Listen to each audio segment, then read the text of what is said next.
देखो फिर आज का जो टॉपिक है जो हम डिस्कस करने जा रहे हैं वो है, यहाँ पर लिखा है हिस्टोरिक लाहौर सेशन। अब देखो ये हिस्टोरिक क्यों है। हिस्टोरिक मतलब कि जो याद रखा जाएगा हर हमेशा।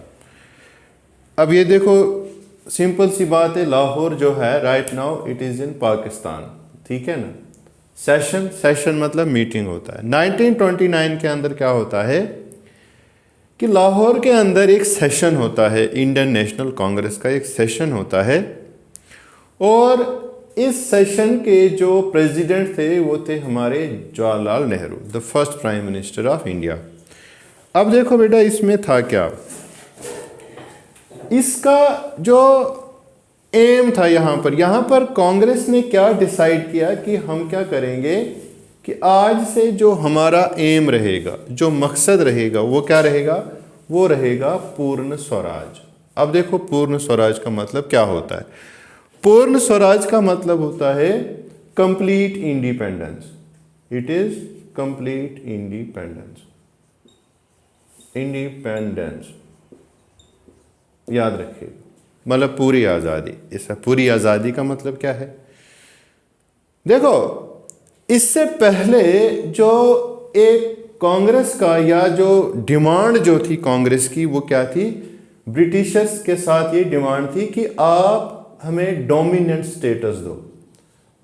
इंडियन नेशनल कांग्रेस जो है वो किसकी बात कर रही थी, डोमिनेंट स्टेटस की बात कर रही थी। अब देखो dominant status, remember this word, dominant status का मतलब क्या है। डोमिनेंट स्टेटस का मतलब है, इसको आप कह सकते हैं इक्वल सेइंग।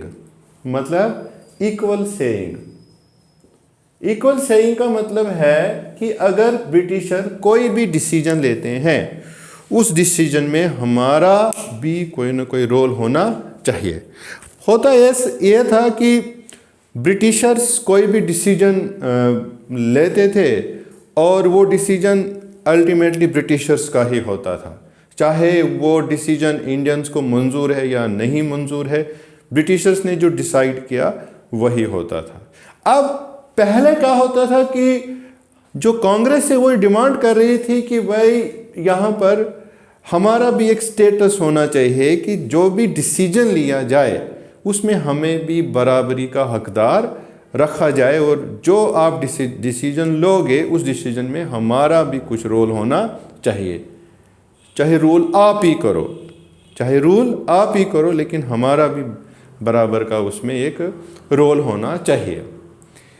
अब इसके पहले क्या हुआ, 1928 में क्या हुआ, जो हमने पिछले लेक्चर में डिस्कस किया कि साइमन कमीशन आता है, जिसमें इन्होंने वादा किया था कि नहीं, जब कमीशन आएगा तो उसमें इंडियन मेंबर्स भी होंगे। लेकिन उधर क्या हुआ, 7 मेंबर आते हैं और 7 के 7 मेंबर कौन होते हैं, 7 के 7 मेंबर जो हैं वो ब्रिटिशर्स होते हैं, ठीक है ना। अब यहाँ पर जब उस चीज़ से इनको झटका लग जाता है इंडियन नेशनल कांग्रेस को, तो 29 में ये डिसाइड करते हैं कि आज के बाद हम कोई डोमिनेंट स्टेटस की डिमांड नहीं रखेंगे, ठीक है ना। डोमिनेंट स्टेटस नहीं चाहिए, हम सीधा हमारी डिमांड क्या रहेगी, पूर्ण। पूर्ण का मतलब यहाँ ये हिंदी वर्ड है, याद रखना, इट इज़ हिंदी। पूर्ण यहाँ पूरा होता है। स्वराज, स्वराज मतलब अपना राज, ठीक है ना। आज के बाद हमारी डिमांड क्या होगी, पूरी आज़ादी होगी, कोई डोमिनेंट स्टेटस नहीं चलेगा। और क्या डिसाइड किया जाता है कि 26 जनवरी 1930 जो है ये डिक्लेयर किया जाता है क्या, as the day of independence. और वहाँ पर एक झंडा भी लहराया जाता, फ्लैग लहराया जाता है, और ये डिसाइड किया जाता है कि आज से हम मतलब एक इंडिपेंडेंस डे मनाया जाता है, ठीक है ना। अब देखो बाद में मतलब अब ये हिस्टोरिक क्यों है, हिस्टोरिक इसलिए है कि पहली बार हमने डिमांड की कि हमें पूरी आज़ादी चाहिए, ठीक है ना। दूसरी चीज़, ये वाली जो डेट है, इस डेट को हमेशा के लिए याद रखने के लिए, जब आफ्टर इंडिपेंडेंस क्या होता है, आफ्टर इंडिपेंडेंस क्या होता है कि जो जब हमारा कॉन्स्टिट्यूशन बनता है, क्या बनता है, कॉन्स्टिट्यूशन जब हमारा बना, उस पर हमने बाद में भी डिस्कस करना है, जब हमारा कॉन्स्टिट्यूशन बना, तो हमारा कॉन्स्टिट्यूशन जो है ये पूरा कब तैयार हुआ गया, पूरा कंप्लीट कब हुआ था? ये कंप्लीट हुआ था 26 नवंबर 1949 को, पूरा मतलब ये कंप्लीट हो गया था। लेकिन 26 नवंबर को हमने ये अडॉप्ट नहीं किया था, हमने वेट किया। क्या वेट किया कि भाई हम क्या करते हैं कि ये जो 26 जनवरी है, इस दिन हम क्या करेंगे, कॉन्स्टिट्यूशन को अडॉप्ट करेंगे। कॉन्स्टिट्यूशन क्या करेंगे, अडॉप्ट करेंगे। क्यों अडॉप्ट करेंगे? क्योंकि इस डेट का सीधा रिलेशन किसके साथ था? इस हिस्टोरिक सेशन के साथ। Any doubt? समझ आया? ठीक है ना। अब देखो बोर्ड पे क्या लिखा है, बोर्ड पे लिखा जी नेहरू रिपोर्ट। ठीक है ना। सबसे पहले ये याद रख लो कि नेहरू जो है, अब नेहरू तो दो हैं, जवाहरलाल नेहरू, अब लेकिन ये जवाहरलाल नेहरू पे नहीं है। ये कौन है? ये है related to the Motilal Nehru. Motilal Nehru कौन? Father of Jawaharlal Nehru. ठीक है जी। अब देखो ये क्या था, तो इसमें तो ऐसे बहुत लंबी चौड़ी डिटेल है।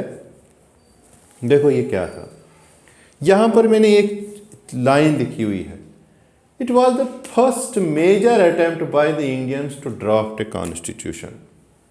ये पहली ऐसी कोशिश थी किसी इंडियन के द्वारा कॉन्स्टिट्यूशन बनाने की कोशिश की गई थी। अब देखो हुआ क्या था ये, इससे पहले क्या हुआ, साइमन कमीशन आया था। ठीक है ना। साइमन कमीशन भी क्या था, जो 1919 का एक्ट था उसमें कुछ फेरबदल करना था, लेकिन जिसमें इंडियन चाहते थे कि भाई अगर आप इसमें कोई फेरबदल कर रहे हो या कुछ भी इसको रिवाइज कर रहे हो तो हमें भी इसमें पूछना चाहिए था, तो उन्होंने नहीं पूछा। उसके बाद क्या हुआ, बड़ा खून खराबा हुआ उसमें, इंडियंस ने उसको एक्सेप्ट नहीं किया। उस टाइम कौन था जी, उस टाइम जो वाइस राय था ना वो था बिर्केनहेड। जाहिर सी बात है उनको भी गुस्सा आया था कि भाई हमने कमीशन लाया, शोर किया, हल्ला किया। तो कहा जाता है कि लॉर्ड बिर्केनहेड ने उस टाइम इंडियन नेशनल कांग्रेस के लीडर्स को बोला कि भाई, इनको चैलेंज किया एक तरह से कि भाई आप बोल रहे हो कि भाई हमें भी पूछना चाहिए था, जब आपने कमीशन लाया तो हमें नहीं पूछा। तो इसने एक तरह से इनको चैलेंज किया कि भाई अगर आप में इतनी कैपेबिलिटी है तो आप अपने से कोई बना के दिखाओ, कोई मतलब कोई भी लॉ या कोई भी कानून बना के दिखाओ, एक तरह से हम कह सकते हैं। और उस टाइम जो चैलेंज किया लॉर्ड बिर्केनहेड के कि अगर आप में एक दम है, उतनी कैपेबिलिटी है तो बना के दिखाओ। मोतीलाल नेहरू ने क्या किया, उस चीज़ को एक्सेप्ट किया। एक तरह का ये आंसर था उसकी चैलेंज का। ठीक है ना। जिसमें मोतीलाल नेहरू ने उस टाइम एक कॉन्स्टिट्यूशन तैयार किया। ठीक है ना। और इस कॉन्स्टिट्यूशन के अंदर उन्होंने बहुत अच्छी कुछ चीज़ें दी थी। ठीक है। और क्या दिया था, जैसे इसमें कहते हैं, इसमें उस टाइम मोतीलाल नेहरू ने कुछ फंडामेंटल राइट्स की बात की थी। कितने? 19 फंडामेंटल राइट्स की बात की थी। कितने? 19 फंडामेंटल राइट्स। कि भाई आप तो फंडामेंटल राइट्स की बात ही नहीं करते, फंडामेंटल राइट्स की बात की थी। दूसरी इसने बात की थी किसकी, कि रेस्पॉन्सिबल गवर्नमेंट बननी चाहिए। किधर? रेस्पॉन्सिबल गवर्नमेंट होनी चाहिए, चाहे वो सेंटर है चाहे वो स्टेट है। और भी बड़ी सारी चीज़ें थी, पूरा का पूरा कॉन्स्टिट्यूशन था ये। This is the Nehru report. Nehru report simply it, अगर मैं शॉर्ट में बोलूँ ना, तो एक तरह का एक कॉन्स्टिट्यूशन बनाया था किसने? मोतीलाल नेहरू ने। Any doubt? No sir. अब देखो यहाँ पर हम क्या पढ़ने जा रहे हैं। अब नेक्स्ट जो हम पढ़ने जा रहे हैं, यहाँ पर डेट लिखी है 12 मार्च 1930। 12 मार्च 1930 क्या है? डांडी मार्च, और या इसको साल्ट मार्च भी बोलते हैं। देखो अब डांडी क्या है, ये पहले ये वाली चीज़ याद रख लो। जो डांडी है ना, ये एक कोस्टल विलेज है। क्या है? एक कोस्टल विलेज है। कोस्टल विलेज कहाँ की है? ये गुजरात के अंदर एक कोस्टल विलेज है। ठीक है। कोस्टल क्या होता है? समुद्र के नज़दीक, ठीक है ना।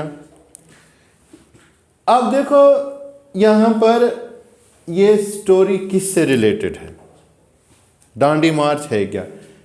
ये रिलेटेड है इस चीज़ से, सिविल डिसओबीडियंस मूवमेंट से रिलेटेड है ये। इस चीज़ को समझिएगा, इसके बारे में हमने आगे पढ़ना है।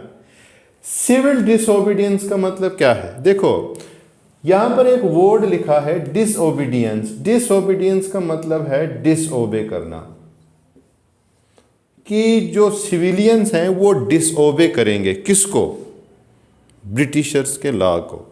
जो ब्रिटिश लॉ है, डिसओबे करना है किसको? ब्रिटिश लॉज को। देखो सिंपल सी बात है, अगर कानून बन रहे हैं, अगर उन कानूनों को ही ना माना जाए तो कानून चलेंगे? नहीं चलेंगे। सारे नहीं मान रहे हैं तो कानून बनाने का कोई फायदा नहीं रहेगा। अब देखो होता क्या है कि गांधी जी ने, ये बात है 1930 की बात है, गांधी जी ने प्लान किया कि नॉन कोऑपरेशन की तरह ही एक ऐसी मूवमेंट चलाते हैं जिससे क्या होगा कि ब्रिटिशर्स जो हैं वो हमारी डिमांड मानने पे क्या हो जाएंगे? राजी हो जाएंगे, ठीक है ना। करना क्या है? करना यह है कि किसी भी कानून को नहीं मानना है, या दूसरे वर्ड्स में ये समझो कि कानून तोड़ने हैं। सिंपल, अगर सिंपल लैंग्वेज में समझो, कानून तोड़ना मतलब कि कोई भी लॉ बनेगा ब्रिटिशर्स की तरफ से, कोई भी कानून बनेगा, कानून नहीं मानना है, कानून तोड़ने हैं। देखते हैं कितनों को अरेस्ट करेंगे। जब सारे के सारे कानून तोड़ते हैं, देखते हैं क्या होता है। अब बात यहाँ पर यह थी कि अगर आपने कानून ही तोड़ने हैं, लॉज ही तोड़ने हैं, तो कौन इसकी शुरुआत करेगा? कानून तोड़ने की शुरुआत कौन करेगा? तो गांधी जी ने क्या बोला? गांधी जी ने बोला, या गांधी जी ने डिसाइड किया कि पहला कानून क्या होगा? मैं खुद तोड़ूंगा। पहला लॉ मैं खुद तोड़ूंगा। अब उन्होंने क्या किया? लॉ कौन सा तोड़ा उन्होंने? नमक के ऊपर एक कानून था, साल्ट के ऊपर एक कानून था उस दौरान ब्रिटिशर्स ने बनाया, जिसको हम बोलते हैं साल्ट लॉ। साल्ट लॉ था। साल्ट लॉ क्या था कि जो नमक की मैन्युफैक्चरिंग है, जो नमक बने, जो मैन्युफैक्चरिंग है, वो गवर्नमेंट खुद बनाएगी। गवर्नमेंट मीन्स कि ब्रिटिशर खुद नमक बनाएंगे, किसी प्राइवेट को नमक बनाने की परमिशन नहीं होगी। मेरी बात आ रही है समझ आपको? अब इस डांडी विलेज के अंदर जो लोग थे ना, इस आसपास, वो बेचारे क्या कर रहे थे? उनका काम ही था नमक इकट्ठा करना और उससे अपना रोजी रोटी कमाना।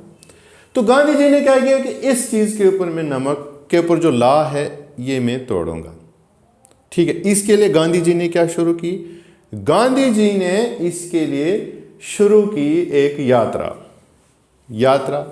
मार्च मतलब एक यात्रा शुरू की। कहां से शुरू की इन्होंने ये यात्रा शुरू की साबरमती आश्रम। साबरमती क्या है? लिसन, साबरमती गुजरात के अंदर एक जगह है जहां पर गांधी जी जो है उनका एक आश्रम था। साबरमती एक रिवर है, उस रिवर के नज़दीक इनका आश्रम था, जहाँ पर अक्सर अपना ज़्यादातर वक्त गुजारते थे। गांधी जी ने डिसाइड किया कि यहाँ से हम ये यात्रा शुरू करेंगे। कहाँ से? साबरमती आश्रम से। और उस टाइम इनके साथ कितने फॉलोअर्स थे? 78 फॉलोअर्स थे। याद रखना, कितने थे? 78 फॉलोअर्स इनके साथ थे। याद रखिएगा इस चीज़ का। अब कहते हैं ये यात्रा शुरू हुई 12 मार्च 1930 को। शुरू में 78 फॉलोअर्स थे, और ये यात्रा क्या थी? ये पैदल यात्रा थी, जैसे आजकल राहुल गांधी जो है ना वो कर रहे हैं भारत जोड़ो यात्रा, पैदल यात्रा थी ये। और ये जो पैदल यात्रा थी, इस यात्रा को लगे थे 24 डेज। कहाँ से कहाँ पहुँचने में? 24 डेज लगे थे साबरमती से किधर पहुँचने में? डांडी। साबरमती से डांडी तक पहुँचने में 24 डेज लगे थे। और कितना डिस्टेंस कवर किया था इसने? 240 माइल्स का डिस्टेंस कवर किया था इसने। समझ आ रही है? ठीक है ना। और वहाँ क्या किया था? सिंपली गांधी जी ने क्या किया था? वहाँ तो ऑलरेडी पुलिस तो थी, वहाँ फोर्स थी, लेकिन गांधी जी के साथ हज़ारों लोग उनके साथ जुड़े थे उस टाइम, क्योंकि उन्होंने यात्रा गांव-गांव से, शहर-शहर से शुरू की थी। जहाँ से वो गुजर रहे थे लोग उनके साथ जुड़ते जा रहे थे। जब डांडी में पहुँचे तो कई सारे लोग उनके साथ थे, ठीक है ना। तो वहाँ पर क्या किया गांधी जी ने, जस्ट उन्होंने हाथ में by picking a handful of salt, थोड़ा सा नमक उठाया कि भाई मैं आपके बनाए हुए कानून को नहीं मानता हूँ, ये कानून मैं तोड़ता हूँ, ठीक है ना। वहाँ नमक उठाया और इसके बाद जाहिर सी बात है गांधी जी अब वो भी मतलब आगे तो थे वो, ठीक है ना। और गांधी जी यहाँ अरेस्ट हुए, गांधी जी यहाँ अरेस्ट हुए। और अरेस्ट कब हुए थे ये रिमेंबर, ये अरेस्ट हुए थे मई 5, 1930 को ये अरेस्ट हुए थे कि भाई आपने ऐसा क्यों किया, ठीक, क्योंकि कानून तोड़ा था। समझ आ रही है। तो यहाँ पर जब हाथ में नमक उठाया, कानून टूटा, फिर क्या हुआ, शुरुआत हो गई किस चीज़ की, it was the inauguration of CDM मतलब सिविल डिसोबीडियंस मूवमेंट। इसके बारे में पढ़ना है हमने आगे डिटेल में। ये इसकी इनाग्रेशन थी। जब इसके ऊपर लॉ टूटा, फिर हर एक चीज़ के ऊपर लॉ टूटने लगे, ठीक है ना। जगह जगह लोग जो हैं फिर कानून तोड़ने लगे, डिसओबे करने लगे। और ये बहुत अच्छी बिगिनिंग थी किसकी, सिविल डिसोबीडियंस मूवमेंट की। समझ आया? होप सो समझ आया होगा। सो रिक्वेस्ट है, do like, share, comment and subscribe.